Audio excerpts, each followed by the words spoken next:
Hello everyone, welcome back to my channel. Welcome if this is the first time of stopping by. Hi, nice meeting you for the first time. Please consider subscribing to the channel. To my old subscribers, I say thank you very much for all your support. So as you can see, I folded my fabric and it's folded into two. If you have been following this channel, you must have known how to fold your fabric, but if you don't know, please leave a comment below and I will do it in my next video. So the first thing I did is to mark a straight line, and then from there I am marking my half length, which is at 9 inches, and then I'll add 1 inch stitching allowance. And for this style, it's going to be for a 3 to 4 year old child, and I'm going to be mentioning all my measurements as we go on with this video. So remember, our measurement is going to be starting from the center front, that's the one up. So the first thing I did is to mark my shoulder measurement divided by 4, and then I'm adding 0.25 inches. I'm going to be stitching it by 0.5 inches, so I want to take out 0.25 inches away from my shoulder so that it's not too onto my shoulder. I don't know if you understand what I'm trying to say. Then the next thing I did is to mark my bust point, which is at 6 inches, and then the next thing I am marking is my neckline, which is at 2.5 inches, and then 2.5 inches for the depth. That's the front neckline, 2.5 plus 2 by 2.5. The bust point I marked at 5 inches, sorry for the mix up. And then for my back neckline, I am marking at 1 inch, sorry, for the neck depth, and then the width is the same thing with the front. And then for my shoulder slope, I am going down by 0.5 inches, and I'll connect it to the starting point. Once I am done with this, I will go ahead and insert my bust measurement divided by 4, and for this it is 5.5 inches. Then I'll add 1.5 inches stitching allowance.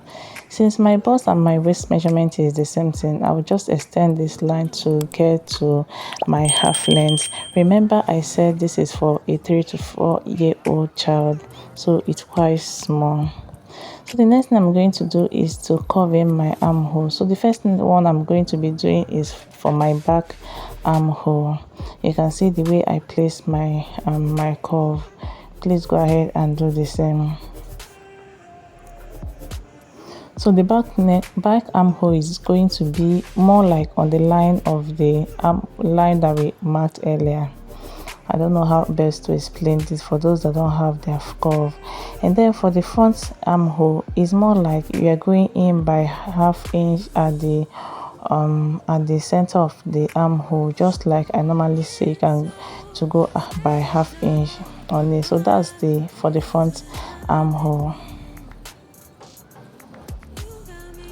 And that's basically all for the bodice. You know, that's the foundation for this style, so we must cut it out before every other one. If you haven't subscribed up to this moment, please take 1 minute to hit on the subscribe button, join the family, and don't forget to wash my ass and give me a thumbs up if you find value in this video. So after cutting in, you can see that the first thing I did is to cut my back neckline and my front and my back armhole, and then I separated it and then trimmed off my front armhole and then cut out my front neckline. So for the back bodice, I went up by half inch from the zipper area and then slanted to the center, to the seam line, before cutting it off. I hope you got that part because it was faster than I wanted it to be. So for my flay, I'm going to go ahead and fold my fabric the first fold in a rectangular form, sorry, and then I fold it over again to have a square. So what I'm doing is just to get a rough estimate of where my waist measurement is going to fall. My waist measurement divided by 4, and I added like about 1 inch for stitching allowance. So I'm marking at 4.5 inches. That's where it fell onto. So I'm going to mark 4.5 inches all around. Once I am done, I remeasured it to make sure that is what I have there. And that's what I have. I have about 7 inches for that. Remember, I said I wanted to have a bit of excess so that I can plait it into the waistline.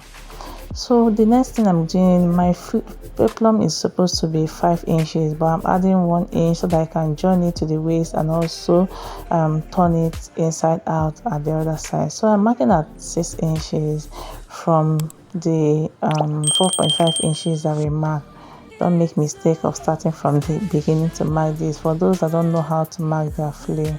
So I'll go ahead and mark this all around. So this is where we started our measurement from the first line. So as I'm done with this, I'll go ahead and cut this out. So this is our full flare. So I'm going to be I'll go ahead and cut this into 2 because I want it to have a lining. Please, if you have your normal lining, please use your normal lining, but for me, most of the time I like using the same fabric for my lining. So I'll just go ahead and cut one side of the flare open, just one side of it, so that place can be at our zipper area. So once I am done with this, I'll open it up. You can see how it is at this point. If you have your crinoline or your interfacing, please go ahead and attach it at this point before turning this to the right side. But for me, I'm just going to stitch by 1/2 inch all around where you saw me show you guys. So for the bodice, onto the bodice, I've cut out my lining pieces for it. Just like I mentioned earlier, you can use your normal lining for if you don't for yours. So once I do front facing front for my front bodice, I'm going to go ahead and start pinning on my neckline. I'll pin all the way around and also do the same thing for the back body. I'm going to go ahead and pin all the same and then stitch by 1/2 inch all around. So this is it after I was done with the all pieces. I'm going to go ahead and make small notches around the neckline before turning it to the right side. If you have light at this moment, please go ahead and iron your pieces. So once I am done with that, I'll do front facing front and then I'll open up my shoulder. You can see the way I opened up my shoulder, and I'll match my neckline, making sure that my seam neckline matches each other, and then I'll go ahead and start pinning. After pinning, I'll go ahead and stitch it down by 1/2 inch, and I'll do the same thing for the other shoulder line. So this is what we have after I was done. You can see that the shoulder line is neat. So this is what we call inseam finishing. I like the final look of it, but if you have any need to start adjusting, that's where you will have the work. So for the armhole, you can see, I don't know how to explain this, just look at the video, you will understand what I am trying to do. So once you fold it in, you first of all match your shoulder line, and then you start pinning all the way from one end to the other. Once you are done pinning this, you're going to go to your sewing machine and then stitch it down. So this is it after I was done stitching it down. I'm going to go ahead and make notches around this, and then I'll pull it out from one side, and you repeat the same process for the other side. But for me, I am done with it too. So once I am done, I'll go ahead and we are going to be doing front facing front and then stitch on our seam line by 1.5 inches.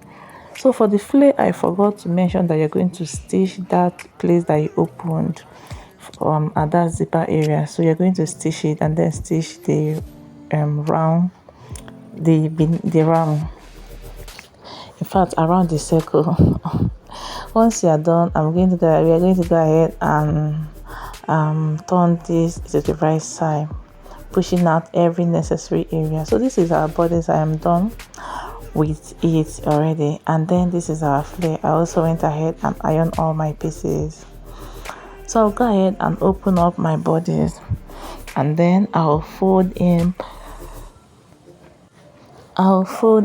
my flare into 2 so that I will get the center of this flare. I'll go ahead and make notch on it, and I'll also do the same thing for my bodice. I just want to get the center of the bodice and then of the flare.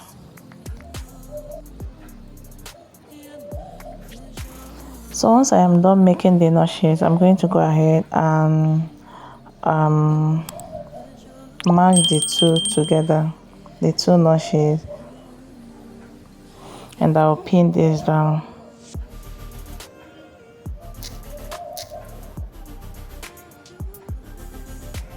Once I am done pinning this down, I'll go over to my zipper allowance because I want this flare not to be extended to my zipper allowance. So I'm going to be pinning it down just after my zipper allowance, and my zipper allowance is just 1 inch, so I'll pin this down at after the 1 inch. So once I am done with that, I'm going to go ahead and stitch it down from that area. But while stitching, if there's any excess at your own, just like mine, please plait it into the bodice, and then you repeat the same thing for the other side. So this is for the lower part. I am using organza for mine. You can use soft net for yours if that's what you have. So I have about 3 so I took out my half length and then measure the remaining 1 plus 1 inch stitching allowance, and what I have here is about triple my waist measurements and also my line. So this is my lining, so I'm going to go ahead and gather both to my waist measurement. Remember not to gather your zipper allowance. So my bodice, I am done with attaching it. At this point, you can use this as your top. Just attach your zipper and it will be your top. But let's continue with our style. So this is my organza and my flare. I am done with it already. I'm done gathering it. So I'm just going to go ahead and place my lining under my organza and stitch it down if you want to, or you can stitch the 3 at a go, but I did mine separately so that it's easier for me. So just know that your organza will be at the center of the bodice and the lining, and then you are going to stitch from one end to the other. So this is it after I was done with it. You can see it is coming together. The reason why I like this style is that it's not heavy for a child of that age. So you go ahead and serge all the rough edges and then close your zipper allowance and then attach your zipper, and that's all for this style. I hope you enjoyed this video. Don't forget to give me a thumbs up, subscribe to my channel if you haven't subscribed to my channel already, and wash my hands please. Thank you very much, and I will see you in my next video. Thank you so much for watching.